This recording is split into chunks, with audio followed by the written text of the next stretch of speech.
ترکیہ کی مسجد آیا صوفیہ دیکھنے آیا روسی سیاح درس سن کر مسلمان ہو گیا۔ مسجد کو دیکھنے کے لیے آنے والے سیاح نے وہاں صحیح بخاری کا درس سننے کے بعد مسلمان ہونے کا فیصلہ کیا۔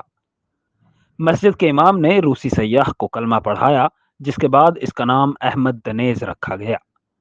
رپورٹس کے مطابق روسی سیاح ترکیہ کی سیاحت پر آئے تھے اور جس وقت وہ تاریخی مسجد آیا صوفیہ کو دیکھنے پہنچے تو وہاں صحیح بخاری کا درس جاری تھا۔ اس وقت روسی سیاح بھی وہاں باادب ہو کر بیٹھ گئے اور درس سننے لگے۔ روسی سیاح نے بخاری کا درس سنا تو اسلامی تعلیمات سے متاثر ہو کر مسلمان ہونے کا فیصلہ کر لیا۔ بعد ازاں روسی سیاح نے اسلام قبول کرنے کی خواہش کا اظہار کیا، جس پر امام مسجد نے انہیں کلمہ پڑھایا۔ روسی سیاح نے کلمہ پڑھ کر اللہ کی وحدانیت اور حضرت محمد صلی اللہ علیہ وآلہ وسلم کے آخری نبی ہونے کا دل سے اقرار کیا۔